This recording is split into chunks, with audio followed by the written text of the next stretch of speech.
बिस्मिल्लाहिर्रहमानिर्रहीम। आज एक अहम मौजू पे आपसे गुफ्तगू करनी है। मौजू है वर्क प्लेस में सॉफ्ट स्किल्स की अहमियत। स्किल्स को दो बड़े ग्रुप्स में तकसीम किया जाता है। एक वो सेट ऑफ स्किल्स हैं जिन्हें हम हार्ड या टेक्निकल स्किल्स कहते हैं।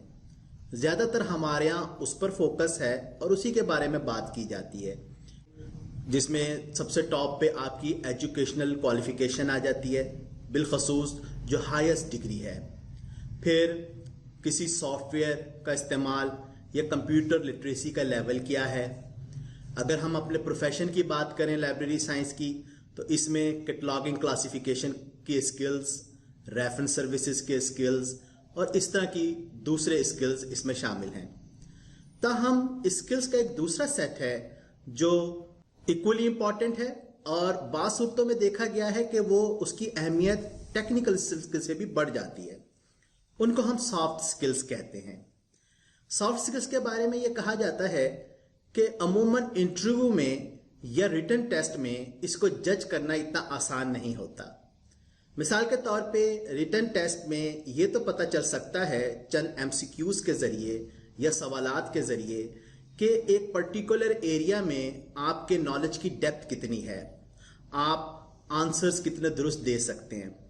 लेकिन उस टेस्ट में या इंटरव्यू में यह मालूम करना कि आपके कम्युनिकेशन स्किल का लेवल क्या है, आपके इंटरपर्सनल रिलेशनशिप कैसे हैं, आप कितने बेहतर अपने आप को सेल्फ मैनेज कर सकते हैं, कॉन्फ्लिक्ट मैनेजमेंट स्किल्स कैसे हैं, फ्लेक्सिबिलिटी का क्या लेवल है, और इस तरह के बहुत सी चीज़ें आ जाती हैं। ये वो स्किल्स हैं जो अमूमन जॉब के दौरान, काम के दौरान एक ख़ास मुद्दत बाद सामने आते हैं। शायद यही वजह है कि जॉब्स में ये जो प्रोबेशन का एक पीरियड रखा जाता है उसमें इन सॉफ्ट स्किल्स को ही ज़्यादा जज किया जाता है। कैरियर की ग्रोथ में सॉफ्ट स्किल्स की बहुत अहमियत है।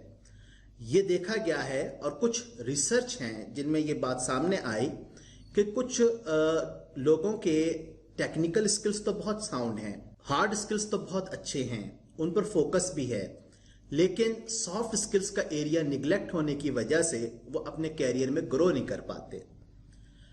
तो सॉफ्ट स्किल्स के हवाले से कि ये कैसे बेहतर बनाए जा सकते हैं, इसमें सबसे अहम चीज है रीडिंग। सॉफ्ट स्किल्स से रेलिवेंट जो लिटरेचर है, जिनमें बुक्स आ जाती हैं, इसमें सेल्फ डेवलपमेंट, पर्सनल कॉम्पिटेंसीज, इस पर जो लिटरेचर अवेलेबल है उनका मुतालिया बहुत मुफीद है।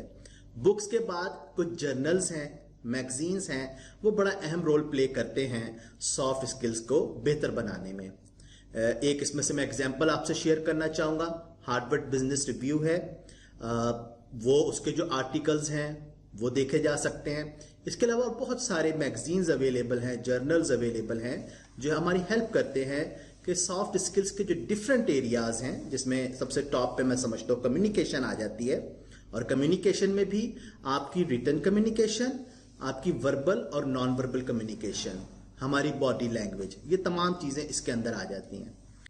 ये बात भी कही गई है कि जो हार्ड स्किल या टेक्निकल स्किल की जो बेस है वो है आपके काम की आउटपुट, जबकि जो सॉफ्ट स्किल्स की फाउंडेशन है उसको इमोशनल इंटेलिजेंस या आपके काम की आउटकम कहा गया है। अब इन दोनों में क्या फर्क है वो एक एग्जांपल से मैं आपको समझाता हूं। एक लाइब्रेरी अपने स्टैटिस्टिक्स प्रेजेंट करती है और वो बताती है कि 2 हफ्तों में 400 किताबें इशू की गई। ये उस लाइब्रेरी की एक किस्म की आउटपुट है। इसके मुकाबले में एक दूसरी लाइब्रेरी है, वो ये सेम डाटा भी प्रेजेंट करती है और उसके बाद ये बताती है कि 5 नई किताबों ने 2 स्टूडेंट्स की हेल्प की, जिसकी वजह से उनको जॉब इंटरव्यू में मदद मिली। ये आउटकम है। यानी नंबर्स देखें तो पहली लाइब्रेरी के ज्यादा हैं किताबें इशू करने के, रिजल्ट और इम्पैक्ट क्या है उसको मैयर करना तो कहा यह जाता है उसका इन्हिसार स्टाफ या काम करने वाले अफराद के सॉफ्ट स्किल्स पे उसका इन्हिसार है। सॉफ्ट स्किल्स की फहरिस्त बड़ी तवील है। आप गूगल में जाकर अगर आप सॉफ्ट स्किल्स टाइप करें तो बहुत सारे उसके अंदर ट्रेड्स आ जाते हैं। मैं चंद एक का आपसे तस्करा कर लेता हूं। इनमें सबसे अहम चीज है एटीट्यूड, जिसको हम रवैया कहते हैं कि काम के दौरान हमारा रवैया कैसा है।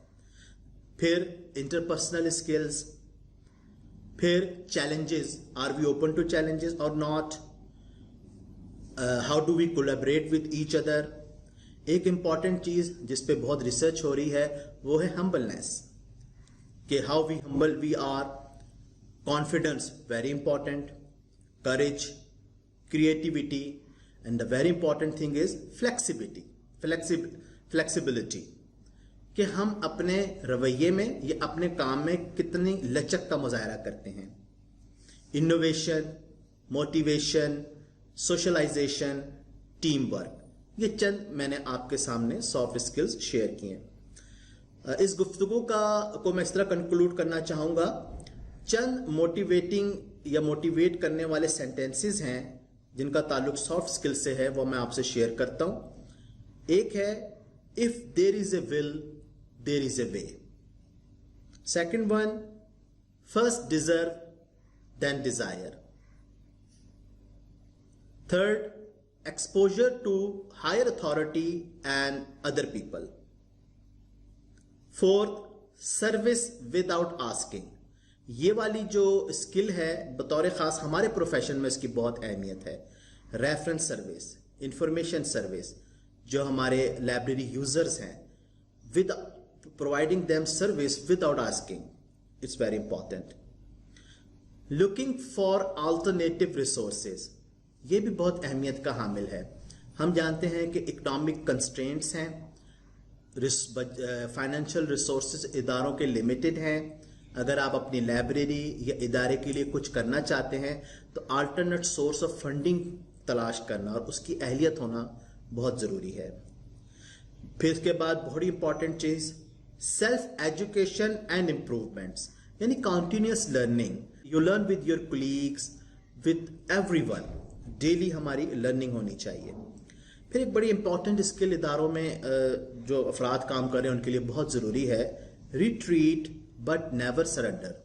आप जिन प्रोजेक्ट्स या असाइनमेंट्स पे काम कर रहे हैं, मुख्तलिफ वजूहात की बिना पर आपको उसको मौखर करना पड़ता है, चंद कदम पीछे हटना पड़ता है, लेकिन ऐसा ना हो कि आप उसको बिल्कुल ही सरेंडर कर दें।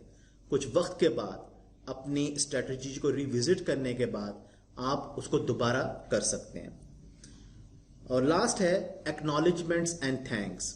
अमूमन हम अपने काम के दौरान जो हमारे काम में हमारे लिए मददगार होते हैं, जो हमें फेवर करते हैं, हम शुक्रिया नहीं उनका अदा करते।